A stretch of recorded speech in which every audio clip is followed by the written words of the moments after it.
Alright, so I'm making a video about septum stretching. Several people have requested it, and I'm entirely ideas at this point. I don't have a whole bunch as it is, and I used up the few that I did have. So, what the little bit that I know about septum stretching. My septum right now is at a 4 gauge, right there, and these actually right here, maybe you can see these a little bit. Sorry, the webcam's still shitty. These are, I just got those last night actually. I punched out my nostrils at an 8 gauge, so they're little tiny tunnels in that. Um, Not excited about going to work in an hour. They're going to yell at me about that. Um, I'm not supposed to have any piercings at work. However, it's my last day at this job. And the new one. I maybe got a little bit overzealous and a little bit overexcited and probably should not have done it. I should have waited a few more days, but that's beside the point. Right, so septum stretching. Um, as far as my septum stretching journey goes,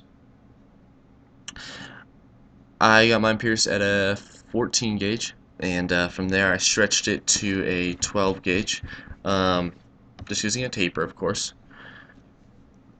And then from there, actually, I think the jewelry is a little bit heavier, and it stretched itself out to a bit over 10, and I wore that 10 gauge for about a year, and then since then I've been stretching up. So, get rid of that.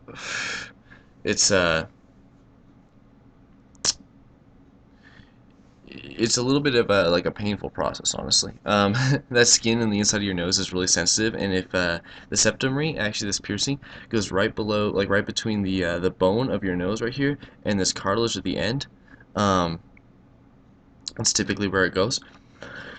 And whenever I'm doing them, that's where I try to put them. So you have bone on one side and this tough cartilage on the other. So it's not like the most pleasant thing, especially because that skin is real sensitive and real good at like making your eyes get watering, that sort of stuff when you're messing with it. So if you want to do it, I definitely recommend doing it. I love it, but it's not the easiest and most painless process. So it is a little bit crazy at points. But the technique that I use is one, I guess, that I found myself by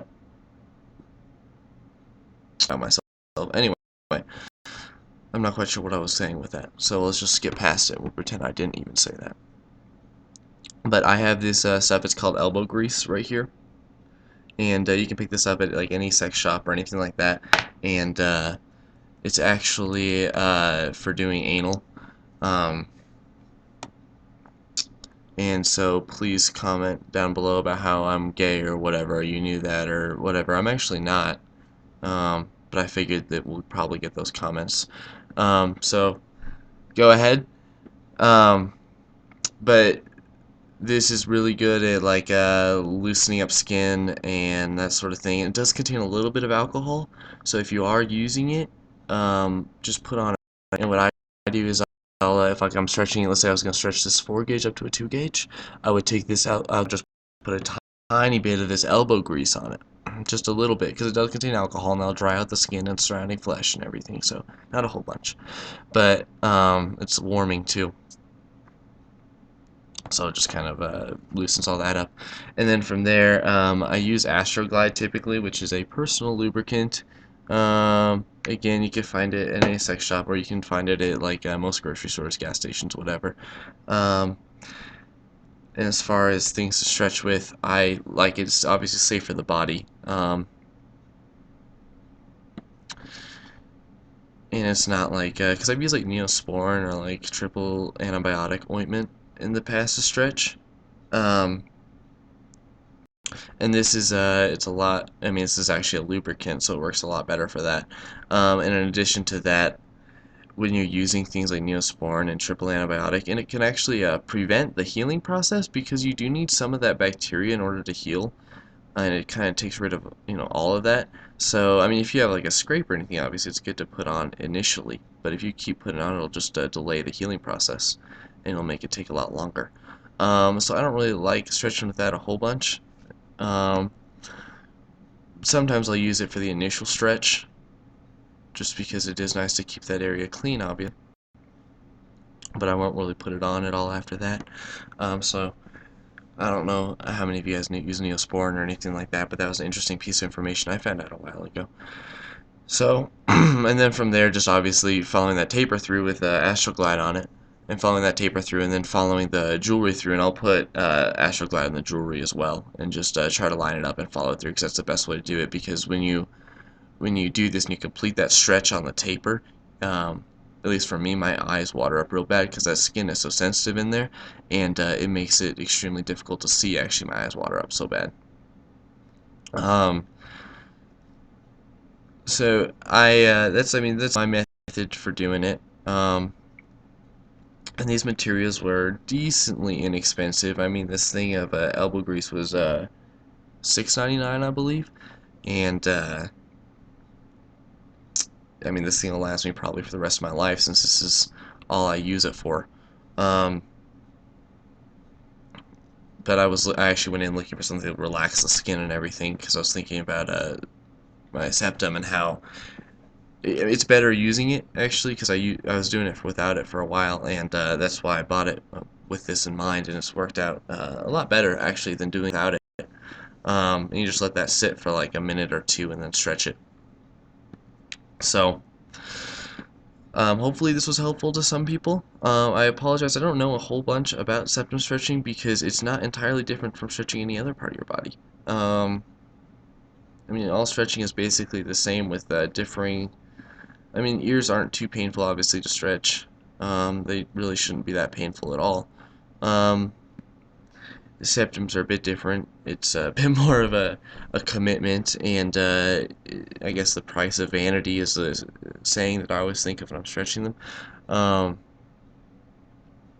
it's not fun. It does hurt, but I like it. I think it's definitely worth it in my book. Um,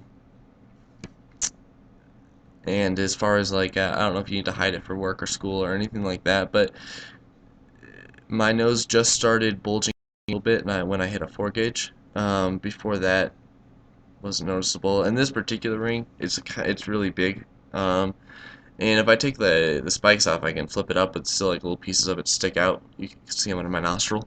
Um, so I usually just wear a plug for work.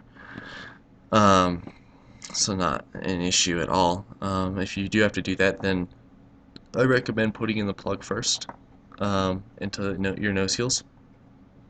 Unless you have jewelry you're sure you can flip up, because if you just stretched it and you have to switch out the jewelry, it's not fun. I did that once or twice, and you end up re-stretching it a little bit during that process. So hopefully this was helpful to you guys. I'm sorry I haven't made a video in a while. Like I said, I'm out of ideas. So if you have any more ideas you want me to want me to make videos of, I can share my limited knowledge of this sort of thing with you guys. Um, I guess that's it. So thank you for watching. I hope you guys are having a great day. Again, sorry for the lack of videos. So, excellent. Like I said, again, if you have any ideas, you're more than welcome to send them to me, and if I know enough about them, or at least enough to ramble on about them for, what is it, almost 9 minutes, then we can, I'll try to make a video about them. Alright, excellent. Have a good day. Bye.